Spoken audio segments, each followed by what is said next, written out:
구청장과 시장 군수 등 기초단체장 후보 자리를 놓고 펼쳐지는 공천 경쟁도 뜨겁게 달아오르고 있습니다.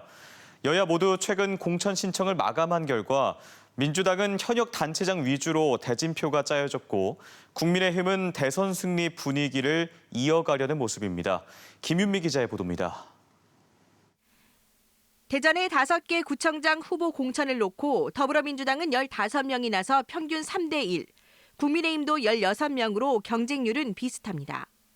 하지만 3선 연임 제한과 대전시장 출마로 공석이 된 중구와 서구에 여야 모두 쏠림 현상이 뚜렷하게 나타났습니다.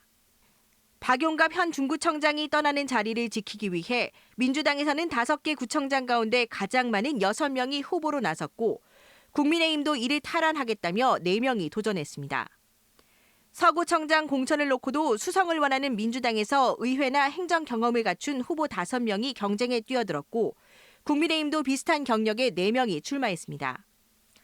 특히 직전 지방선거에서 인물난을 겪었던 국민의힘이 대선 승리 분위기를 이어가기 위해 두루 후보를 내는 등 사뭇 다른 분위기입니다. 실제 정용래 현 유성구청장에 맞서 국민의힘에서 진동규 전 유성구청장 등 4명이 출격했을 정도입니다.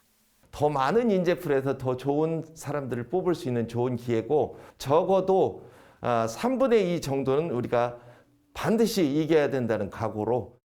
반면 민주당은 유성구청장과 대덕구청장 모두 현직이 단독으로 나서는 등 지난 4년간 국민들에게 보인 행정력과 성과로 재신임에 문제가 없다는 입장입니다.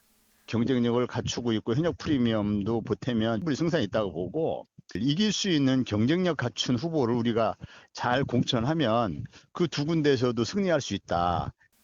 충남 15개 시장 군수 공천 역시 어느 선거 때보다 달아오르고 있습니다. 현직이 다수인 민주당에서는 39명이, 국민의힘은 2배가량 많은 69명이 나섰는데 천안시장 공천 경쟁이 가장 뜨겁습니다. 충남 최대 도시인 천안시장을 되찾겠다며 민주당에서만 시의원과 도의원, 고위 관료와 국회의원 출신 등 무려 8명이 경쟁을 벌이고 박상돈 현 시장이 재선에 도전함에도 국민의힘까지 모두 5명이 공천을 신청하는 등 여야를 합쳐 13명으로 최다입니다. 여기에 윤석열 대통령 당선인의 고향으로 불리는 공주도 국민의힘 7명 등 여야 9명이, 현직 단체장의 불출마 등으로 무주공산이 된 논산과 당진, 예산도 후보자가 몰려 이달 말까지 진행될 당내 경선이 곧 본선이라는 말까지 나오고 있습니다. MBC 뉴스 김유미입니다.